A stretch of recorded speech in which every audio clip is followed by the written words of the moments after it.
para hoy queríamos trabajar este problema que les había dejado pensando.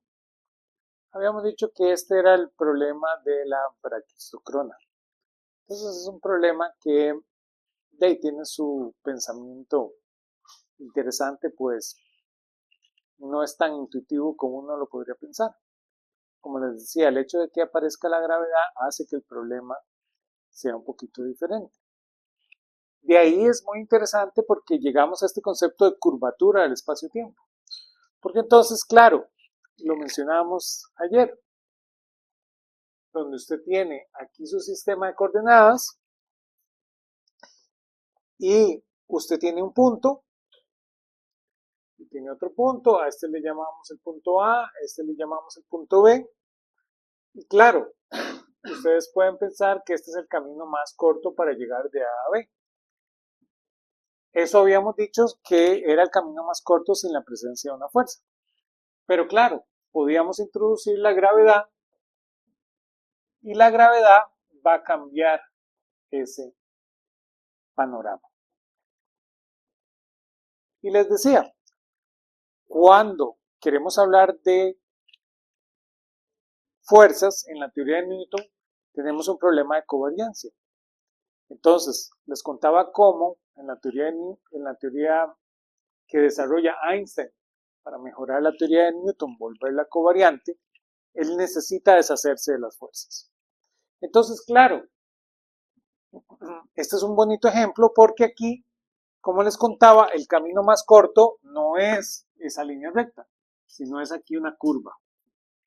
Esa curva en particular es la que conocemos como la braquistocrona.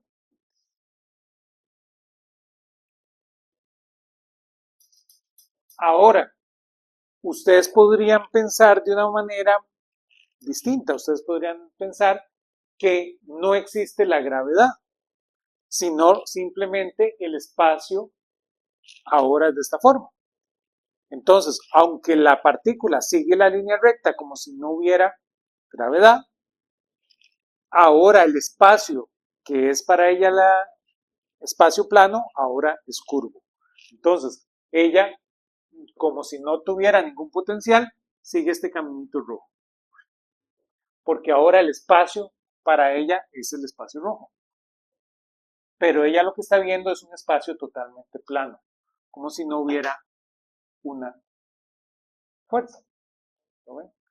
Pero el efecto en general es como si estuviera la presencia de la fuerza de gravedad. Entonces, eso es interesante porque para entender esto hay que entender un poquito de física, hay que entender de estas ecuaciones diferenciales, hay que entender de cambios de coordenadas para poder entender realmente qué es lo que estamos diciendo cuando el espacio-tiempo se curva. No es que el espacio-tiempo está curvo, ¿sí? Lo que hemos es modificado el sistema para que las coordenadas absorban la fuerza y no necesitemos escribir una fuerza. Y por eso en la teoría de la relatividad general no aparecen fuerzas. Y eso es un poquito de la visión. Vean que ya si nos volvemos a nuestro problema, en ese caso es un problema que su solución puede ser tan variada y tan complicada como uno quiera. Vamos a hacer la versión como más expedita de cómo resolver este problema. Porque ustedes ya en su curso de mecánica, igual, si no quieren esperarse de su curso, les dejo aquí el link, ¿verdad? Del curso de mecánica con su profesor favorito. En su curso de mecánica van a ver con detalle cómo se resuelve este problema. Pero ahorita, como estamos en un curso de métodos matemáticos, aprovechémonos de los métodos matemáticos para resolver este problema. Se llega exactamente a la misma solución. Vean que aquí ustedes conformarían un lagrangiano, como ya hemos hablado, y con eso vienen y resuelven el problema. Pero claro, ahorita estamos detrás de verlo como más un método matemático. Vean que si lo queremos ver como un método matemático, de ahí simplemente nos preguntan la curva que minimiza el tiempo. Entonces, básicamente lo que yo necesito es una integral ahí en el tiempo. Y eso es lo que tengo que resolver. Ahora, si nosotros recordamos nuestras ecuaciones de la caída libre, yo podría querer generar el diferencial de tiempo a partir de la caída libre, saber cuál es el tiempo en general. Eso ustedes lo recordarán porque la posición en Y siempre es proporcional a G por T cuadrado. Eso para la caída libre. ¿De acuerdo? Esa es la dinámica de caída libre. Donde tenemos nuestro G, ¿verdad? Que va a ser la aceleración por el tiempo al cuadrado. Y claro, yo lo que busco es a partir de lo que sé. Esto formalmente es la ecuación del movimiento. Pero claro, ahorita no estamos en ese mundo de la mecánica. Formalmente esto es la ecuación del movimiento. Porque es la posición en función del tiempo. Pero este es un conocimiento que nosotros pudimos obtener experimentalmente, sin saber la mecánica como tal. ¿Lo ven? Si ustedes empiezan a tirar objetos, se dan cuenta que los objetos siguen esta relación. Pueden hacer ese gráfico. Entonces, por ahorita es una cuestión totalmente matemática. Yo quiero reconceptualizar el diferencial de tiempo a partir de acá. ¿Lo ven? Entonces, yo sé que la posición se ve como g t cuadrado. También sé cosas como que si esto es la posición, yo sé que la velocidad entonces va a ser proporcional a g por t. ¿Lo ven? Y no solo eso, si la velocidad es proporcional a g por t, vean que de esta relación podemos ver cómo la velocidad entonces es proporcional a la raíz de y. ¿Lo ven? Porque claro, y es t cuadrado.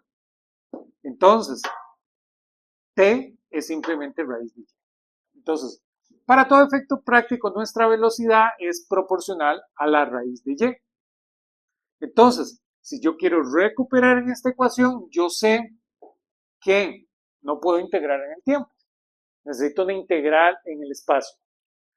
Pero entonces, la integral en el espacio es simplemente la integral de ds entre v. ¿Sí? Velocidad es distancia entre tiempo. En este caso, la velocidad está sirviendo como la densidad, ¿lo ven? De la integración.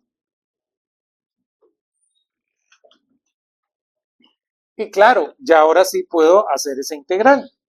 Vean que ya habíamos visto cuánto valía ds, que es exactamente como habíamos encontrado que era la línea recta. ¿Se acuerdan? Entonces, habíamos dicho lo que sabemos, como siempre, que esto va a ser la integral de dx cuadrado más dy cuadrado entre v. Y claro, ahora sacaba el dx a factor común. Entonces, si saco el dx a factor común, esto se ve como 1 más y' raíz. Perdón, aquí me falta una raíz, ¿verdad? Porque es ds. 1 más y' por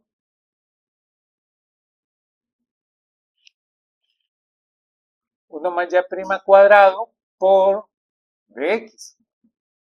Todo dividido entre v. Pero vean que ahora sabemos que v es proporcional a la raíz de y.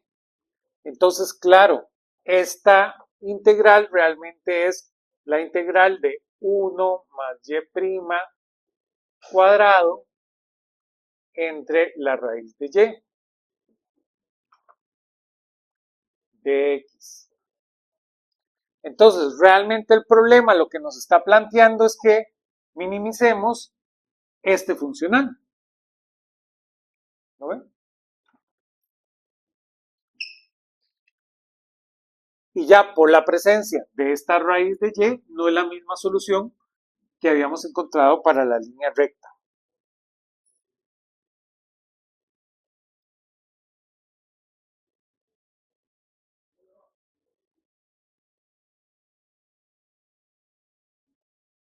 Entonces lo que hacemos es aplicar Euler-Lagrange. Ya cuando tenemos nuestro funcional, aplicamos Euler-Lagrange, ¿verdad? O en este caso lo que aplicamos es Euler. De nuestra relación de Euler, si la aplicamos ahí, tenemos que 1 más y' cuadrado raíz entre raíz de y menos y' cuadrado entre la raíz de y de 1 más y' cuadrado tiene que ser igual a 1 entre c, que va a ser una constante.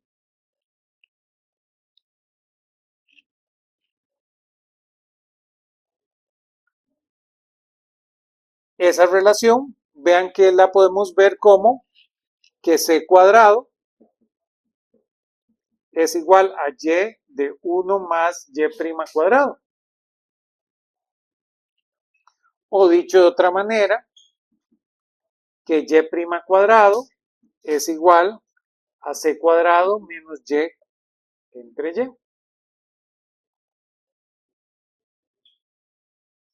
Y de ahí resolver esa ecuación ya es bastante sencilla.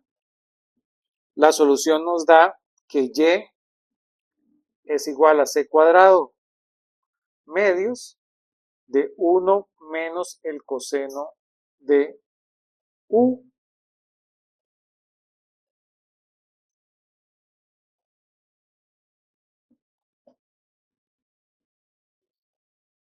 Y que x es igual a más menos c cuadrado de u menos el seno de u.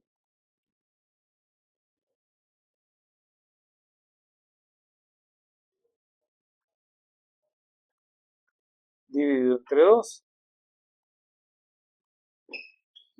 Y claro, esas dos ecuaciones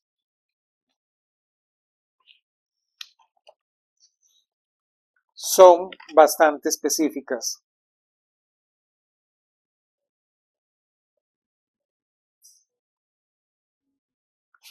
Esas dos ecuaciones son las que describen un cicloide.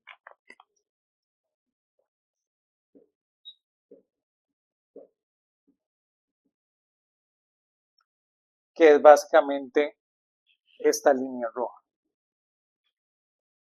Si hiciéramos ahora el gráfico, si uniéramos y con x, eso nos dibuja esa curva roja. Que claro, es una curva paramétrica, por eso la termino parametrizando en mu, y es exactamente nuestra definición de un cicloide. Y como les digo, ya dependiendo de las características del problema, nos puede dar cosas interesantes. Cosas como que podría bajar el nivel de B, les decía la vez pasada. Puede bajar un poquito y aún, si ustedes tienen aquí B, esto por ejemplo podría ir hasta abajo, dependiendo de las condiciones del problema. Esto usualmente no se ve porque ustedes ponen B al nivel del suelo. Entonces, pues, suele ser ese cicloide, que es el que conocemos. Y ese es nuestro famoso problema de la Brachistocrona.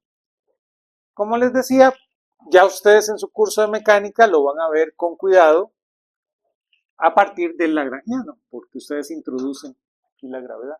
Entonces tiene una solución bastante interesante. Pero esta es una solución bastante matemática al no habernos preocupado, ¿lo ven?, de definir el lagrangiano. Lo definimos a partir de que el objeto que queríamos minimizar es el tiempo. Entonces dijimos, el tiempo lo voy a integrar, lo trato como cualquier integral. Yo no puedo integrar en el tiempo, lo sustituyo por esto, que es básicamente el diferencial de espacio con una densidad. En este caso, la densidad por coincidencia es 1 entre la velocidad. Y yo sé que para cualquier movimiento de caída libre, la velocidad es proporcional a y. ¿Verdad? Entonces sustituí ese resultado y ahora lo que hice fue minimizar este objeto. Entonces minimicé este objeto, La solución de minimizar este objeto es este ciclo. Y esa es una bonita forma matemática de llegar al mismo resultado. Si hacemos el lagrangiano, hubiéramos llegado exactamente al mismo resultado. Que no es una línea recta, sí. Tal vez lo que queríamos demostrar con este ejercicio. Ahora les decía en el 2.1.15, el 2.1.15 les dice, les propone una parte B, que esa quiero que la piensen, que es que encuentren la razón del tiempo. Piénsenlo un poquito. ¿Cómo ahora ustedes encuentran la razón del tiempo? Está bien, está la forma física de hacerlo, que eso lo van a hacer en su curso de mecánica. Pero con esta misma idea, piénsenlo un poquito. ¿Cómo se encuentra esa razón de tiempo? ¿Cuál es más rápido? ¿Lo ven? Sí, yo ahora sé, como minimicé esto, que este es el más rápido. Pero, ¿qué más rápido que la línea recta es esta braquistucrona? ¿Sí? Piénsenlo un poquito. Ahora quería que resolviéramos otro ejercicio.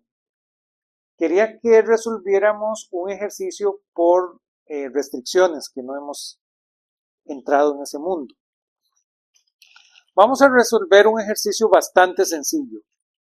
Nuevamente, como nos les estamos metiendo al patio de la mecánica, este es un ejercicio que en mecánica le sacamos un montón el jugo. Pero aquí lo vamos a seguir viendo desde la visión de los métodos matemáticos. Entonces, hay un montón de cosas que se aprende de este problema, por eso es importante que ustedes lo sepan resolver desde ahora la parte matemática. Es el problema del péndulo. El problema del péndulo es un problema bastante interesante en la física porque la frontera con el caos está muy cercana. ¿Lo ven? Ustedes tienen que en el péndulo, para pequeñas oscilaciones, él se comporta como un resorte. Pero cuando ustedes hacen grandes oscilaciones, tiene un comportamiento. Y si ustedes ahora hacen un cierto tipo de oscilaciones, su movimiento puede ser caótico. Entonces, eso es algo que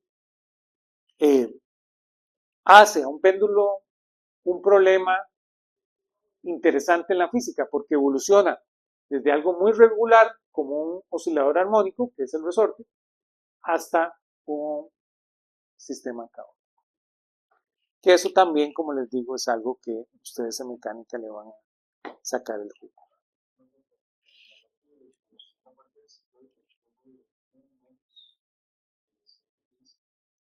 Seno de U.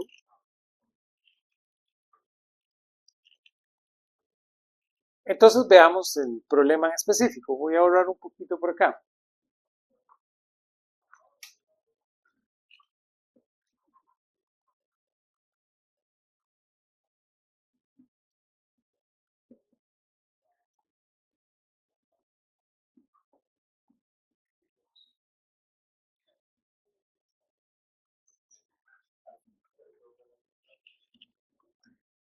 Entonces trabajemos el péndulo simple.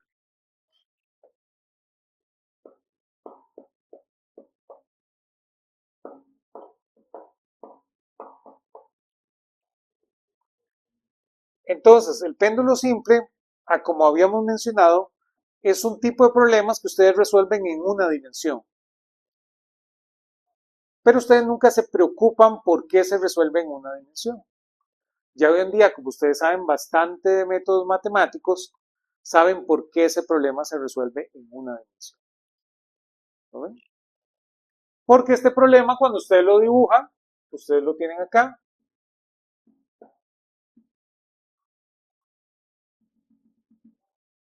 Esta es la masa m, ese problema está dibujado en un plano. Ese problema es un problema que usted debería resolver en dos dimensiones.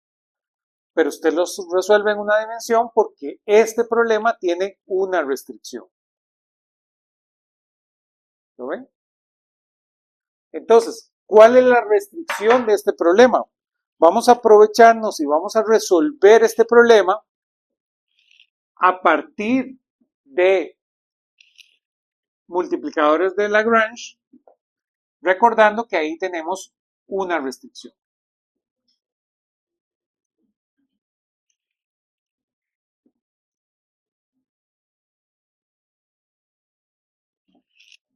Entonces, ¿cuál es la restricción de ese problema? La restricción de ese problema es que la masa siempre está obligada a moverse en ese círculo. ¿Lo ven? La masa no tiene libertad de cambiar su coordenada radial. Pero esa relación, ¿se acuerdan que yo la necesito escribir de forma siempre la restricción? ¿Se acuerdan? Esta va a ser la restricción en R y teta. Esa restricción yo no la necesito escribir siempre que sea igual a 0. ¿Cómo escribo la restricción ahora que sea igual a 0? Bueno, si esta es la longitud de la cuerda, entonces mi G se va a ver como R menos L tiene que ser 0. Ese va a ser mi G de R. Cita que R menos L es igual a 0.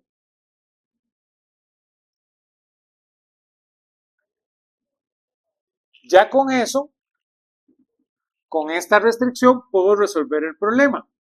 Porque ahora puedo montar el lagrangiano.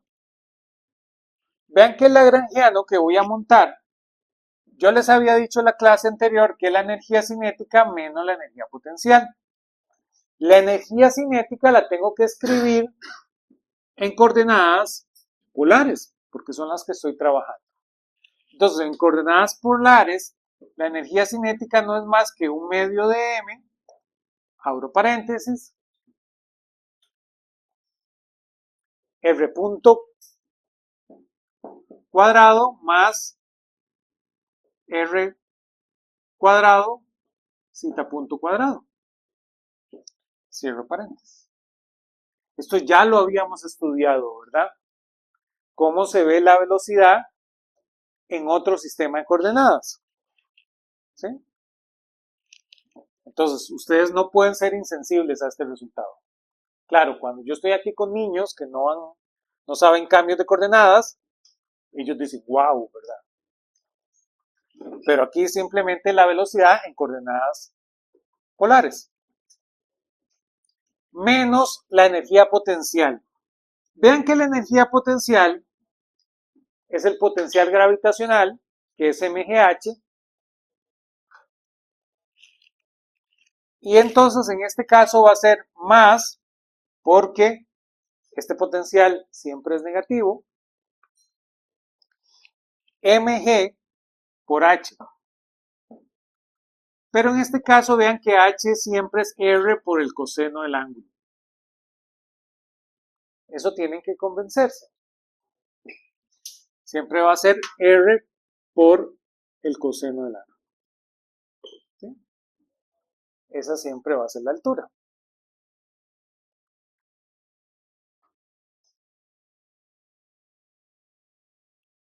Entonces, ese va a ser mi lagrangiano.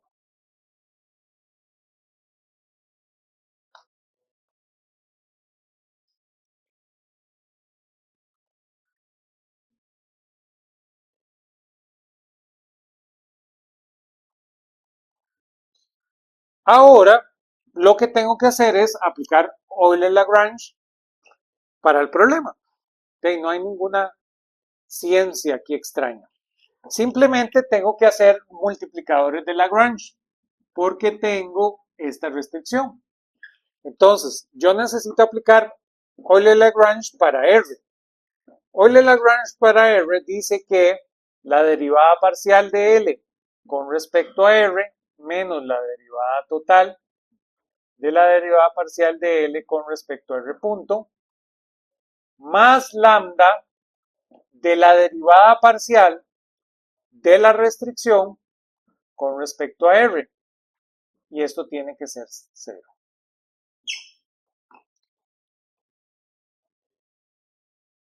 Vean que para este caso la derivada parcial de G con respecto a R vale 1. Entonces, esta ecuación diferencial es la misma que la derivada parcial de L con respecto a R menos la derivada total de la derivada parcial de L respecto a R punto más lambda tiene que ser 0.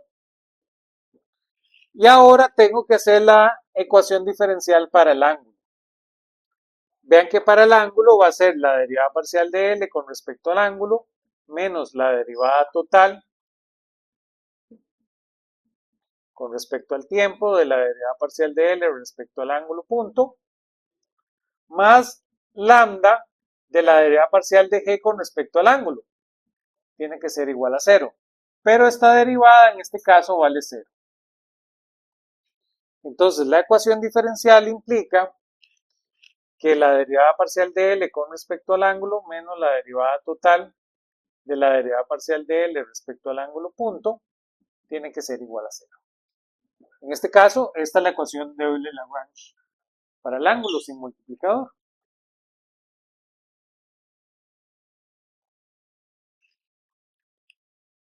Y ahora lo que tengo que hacer es aplicárselo directamente al lagrangiano.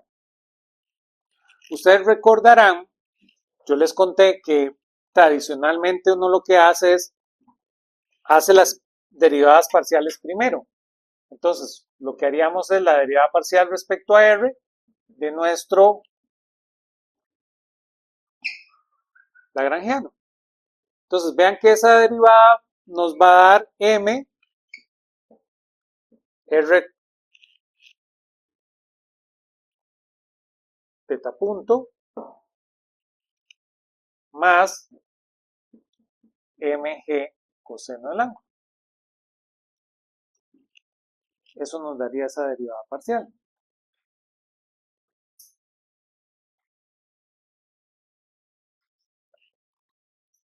Y ahora necesitamos la derivada parcial respecto a R punto. Vean que la derivada parcial respecto a R punto simplemente da M R punto. Y ahora puedo sustituir en mi ecuación de Euler-Lagrange, ya con ambos resultados. Si hago eso, vean que esa ecuación me asegura que M R teta punto más M G coseno del ángulo menos M R punto punto más lambda tiene que ser igual a 0. Y esta es la primera ecuación.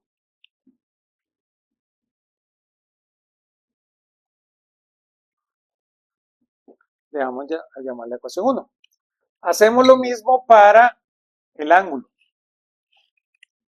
Vean que entonces para el ángulo necesito hacer la derivada parcial de L respecto al ángulo.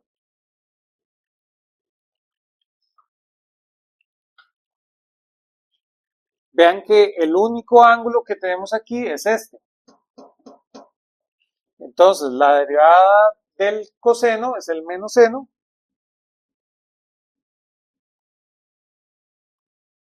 Y eso nos daría la derivada parcial de L con respecto al ángulo. Y ahora necesito la derivada parcial con respecto al ángulo punto de L. Vean que el ángulo punto solo aparece aquí.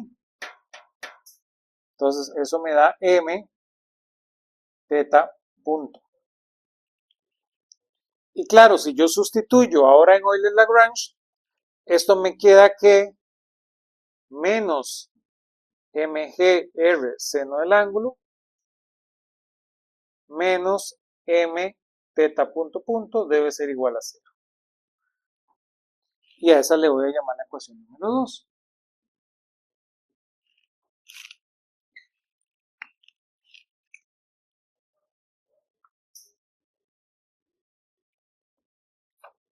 Y ya con eso podemos resolver el problema.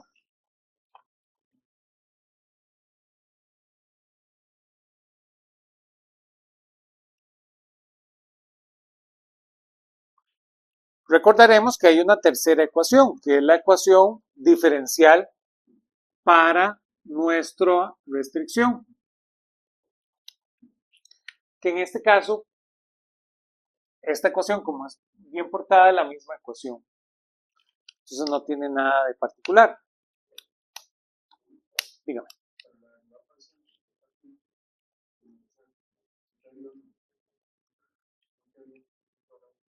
Sí, falta el r cuadrado, sí.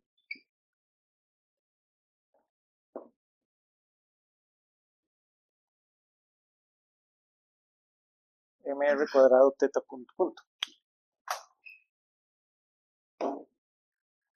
Perdón ahí. Entonces vean que ya con eso puedo resolver el sistema. Voy a borrar por aquí arribita. Ya me quedé sin pisar. Vean que entonces ahora tengo que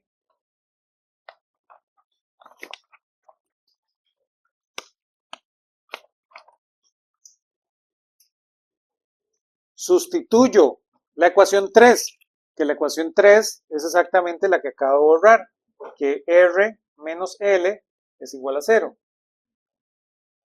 Entonces lo que hago es sustituir la ecuación 3. Pero vean que la ecuación 3 implica también que R punto es igual a 0. ¿Lo ven? Tengo esas dos relaciones. Si la sustituyo, ahora obtengo que,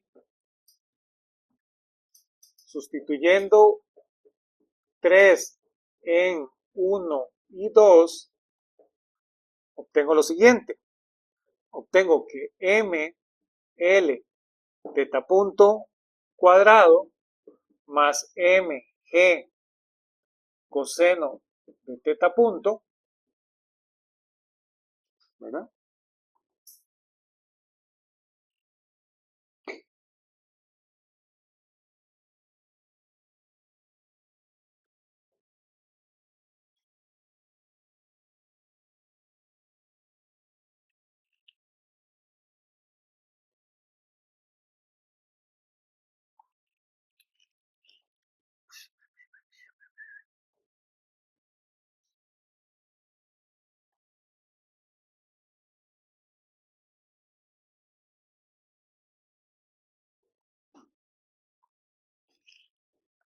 Va a ser igual a lambda.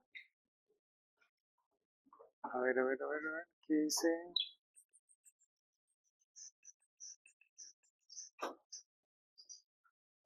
Aquí hay algo que estoy dejando botado. Dime.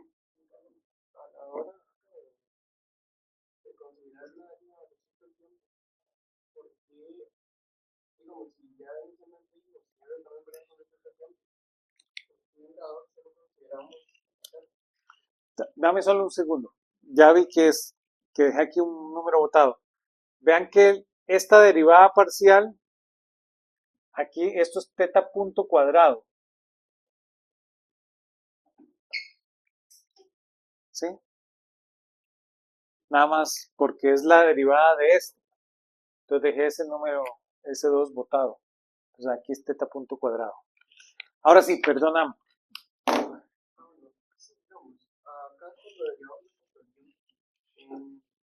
¿En cuál?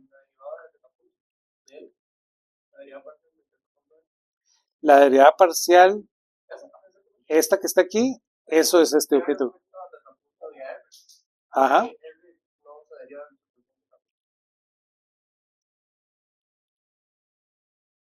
¿Por qué R no se deriva respecto al tiempo también? Realmente sí lo derivamos respecto al tiempo, pero estamos haciendo trampa porque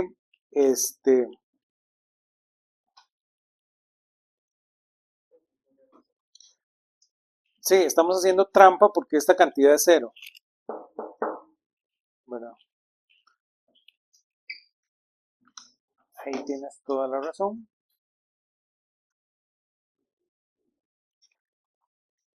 Pero debimos haberlo puesto. Realmente tienes toda la razón, ¿no? No hay ninguna razón por qué no ponerlo. Bueno, simplemente yo me apuré y como sé que ese es el resultado, pero Tienes toda la razón. Ahí hay un término adicional que es vean que cuando hago este término es correcto, pero cuando dice aquí la derivada, puse mr cuadrado, ¿verdad? Pero, como dijo el compañero, esta ecuación número 2 tiene un pedacito aquí más, que es más, bueno,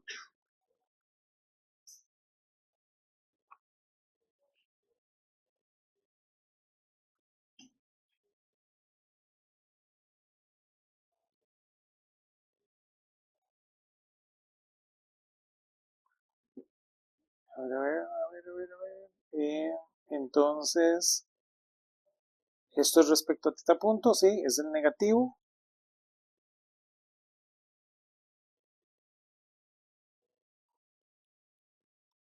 Entonces, esto me da menos 2mr r punto teta punto igual a 0. 2mr r punto teta punto, ¿verdad? Que sería simplemente derivar este respecto al tiempo, que sería 2r r punto y m teta punto lo dejo ahí. Pero claro, ¿verdad? Como esto es cierto, ¿verdad? Para este caso en específico, entonces este pedacito realmente no jugaba un papel importante, pero sí existe, ¿verdad? Sí es totalmente válido que hay que ponerlo. Pero para llegar a la solución no lo hubiéramos necesitado y por eso no lo puse. Pero entonces,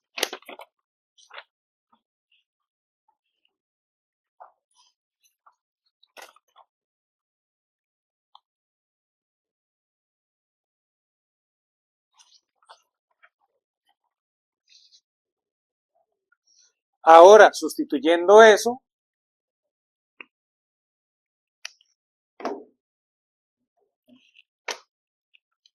vamos a tener que ml cuadrado teta punto cuadrado, que viene de aquí, más mg coseno del ángulo, menos mr punto punto.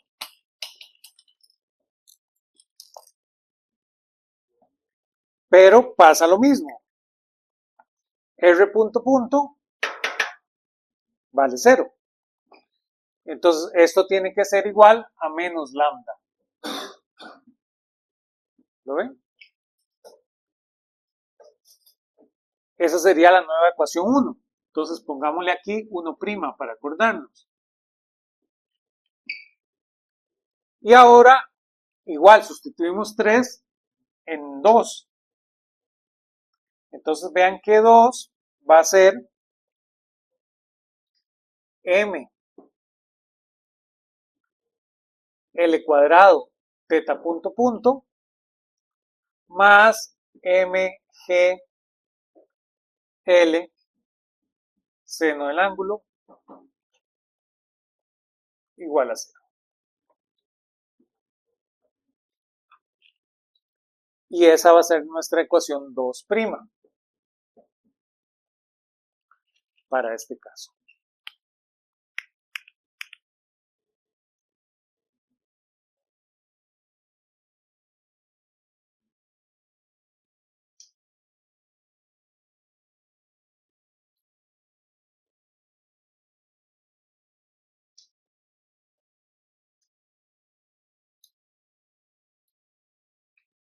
Todos conmigo. Preguntas hasta acá.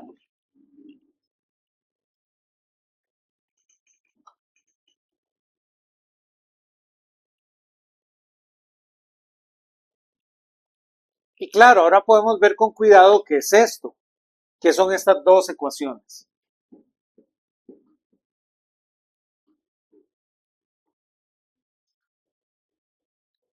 Esas dos ecuaciones, vean que esta ecuación 2' es exactamente la ecuación del oscilador armónico. Si yo hago cita para ángulos pequeños, entonces, vean que esta ecuación, la número 2', voy a borrar un poquito por acá.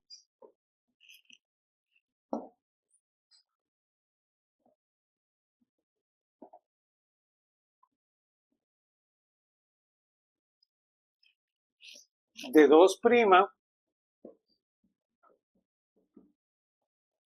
para ángulos pequeños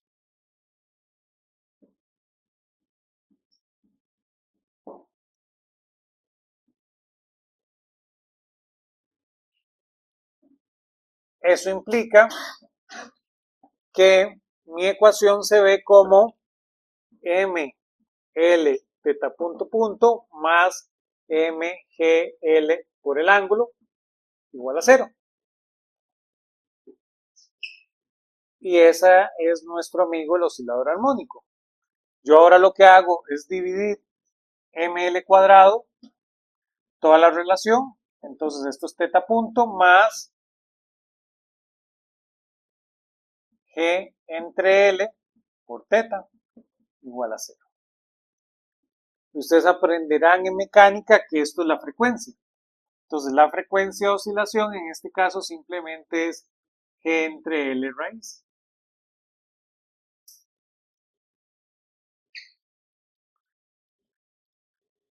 Ustedes en mecánica aprenderán que es la ecuación del oscilador armónico.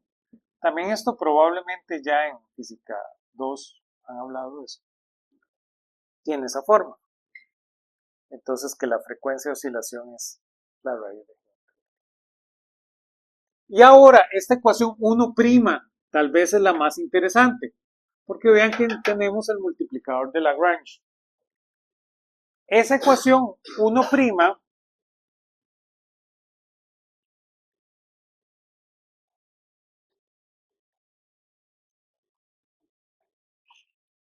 esa es la ecuación para la tensión de la cuerda.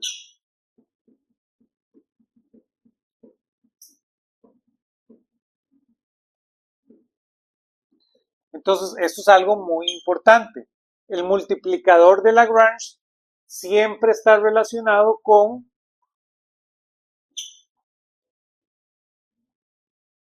la fuerza de restricción. Entonces, la restricción aquí, vista a partir de la fuerza, es que la cuerda siempre tiene que estar tensa. ¿No ven? El hecho de que la cuerda siempre esté tensa es la que hace que eso se mueva cumpliendo esta ecuación. Ya la borramos. Pero esta ecuación, visto desde la fuerza, es decir que la cuerda tiene que estar tensa, visto desde el sistema físico.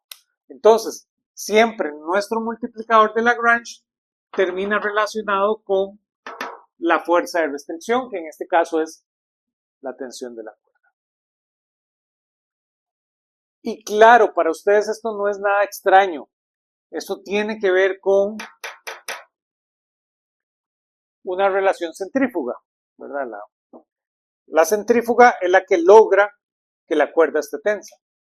Entonces, por eso tiene esta forma, este objeto. ¿Sí? Y eso es un poquito de los multiplicadores de Lagrange.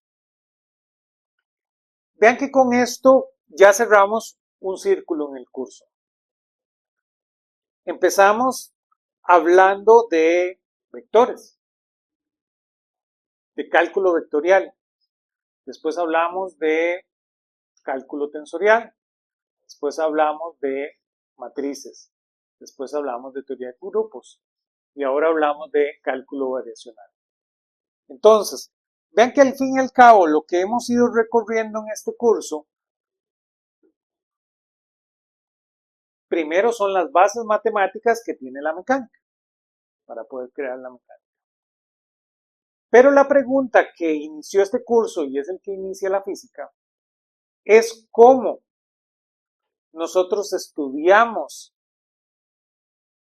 el movimiento de los objetos. En específico les conté que Newton estaba preocupado en el movimiento del Sol, a como están preocupados todos los humanos, antes de resolver el problema. Ustedes van a llevar su curso de mecánica y van a aprender la solución a ese problema del movimiento del Sol. Aquí hemos dado las bases matemáticas para poder entender eso. Entonces, vimos cómo el espacio vectorial es la solución física al problema, pero podíamos moverlo en diferentes espacios. Y ahí es donde este movimiento entre espacios nos da esta visión del espacio de Hilbert. ¿Lo ven?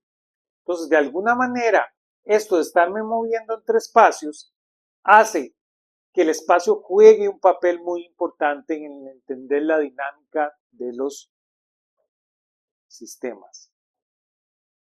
¿No ven? Entonces, claro, el espacio de Hilbert tiene muchas propiedades.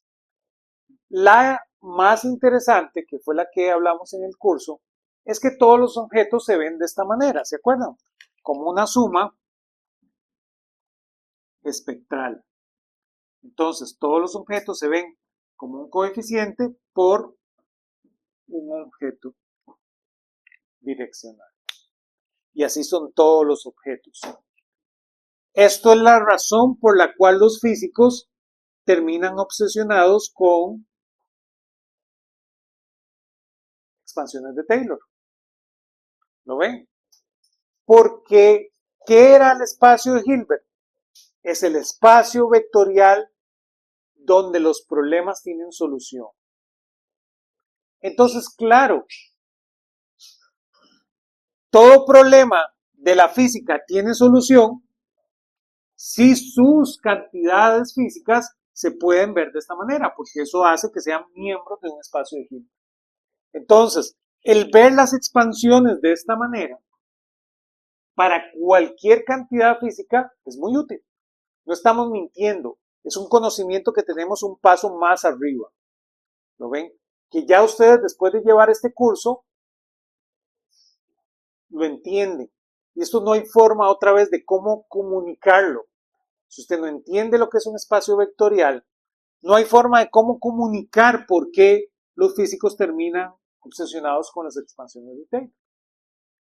Porque esto te está asegurando que es solución de tu espacio de Hilbert. ¿Lo ven? Y claro, yo les conté, usted cuando tiene definido su espacio vectorial, de ahí puede encontrar todas las ecuaciones diferenciales posibles. Usted puede crear todas las ecuaciones diferenciales que se puedan crear. ¿Cómo lo hacías? Bueno, lo vimos. Todo problema va a poderse reproducir como un vector, se puede representar por una matriz y toda matriz se puede representar por un operador diferencial. Entonces, si usted tiene los operadores diferenciales, puede crear todas las ecuaciones diferenciales admisibles para ese sistema. En particular, con esto del cálculo variacional, vean que estamos yendo un paso más allá. Estamos aprovechando dos conceptos muy importantes, que es algo que ustedes van a aprender en su curso de métodos matemáticos de posgrado. Dan una pequeña pincelada en su curso de métodos matemáticos 3, pero esto probablemente llega hasta el posgrado. Encontramos una función especial, que es la que llamamos lagrangiana, ¿lo ven? Esa función especial nos permite crear las ecuaciones diferenciales que explican el movimiento. Y explican el movimiento para cualquier cosa. ¿Lo ven? Esto lo hicimos para cualquier cosa. En este curso no dijimos que teníamos la mecánica realmente. ¿Lo ven? Cualquier cosa que minimice su acción, la ecuación diferencial que explica su evolución, ustedes la pueden crear, ¿lo ven? Sea la que sea. Ustedes la pueden diseñar, simplemente como lo hicimos ahorita. ¿Sí? Ustedes no necesitan saber de la mecánica para poder resolver ese tipo de problemas. Eso lo hacemos. Eso los físicos lo hacen para sistemas totalmente desconocidos. Hablamos de simetría. Y esto es muy bonito porque se acuerdan que las simetrías imponen una restricción. ¿No? Entonces, ya ustedes tienen un mecanismo para entender las simetrías. Formalmente, como su lagrangiano es un escalar, su lagrangiano es invariante ante las simetrías. ¿Lo ven? Y eso les contaba que les da muchísima información. Y eso es un poquito de la visión de por qué organizamos estos conocimientos en matemáticas de esta manera. Vamos a la próxima clase a hablar un poquito de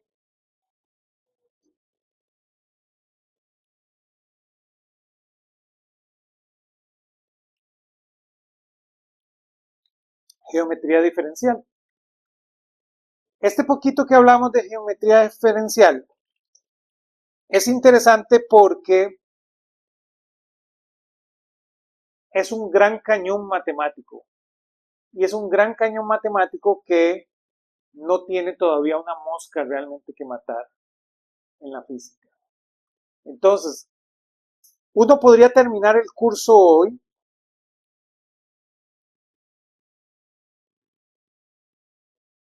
pero siempre me gusta darles ese paso adicional porque puede ser que algún día sea interesante este gran cañón que es la geometría diferencial. De alguna manera, ustedes saben el conocimiento de Riemann sobre geometría diferencial, pero el poquito que ustedes saben es el suficiente que se ocupa para lo que sigue. Hablar un poquito de lo que vamos a hablar la próxima clase no es un tema con el cual ustedes no puedan vivir, pero, hey, vamos a dedicarle una clase, aunque sea una última clase, para aprender un poquito más de eso y entender por qué puede ser interesante. Y con eso empezamos la próxima lección.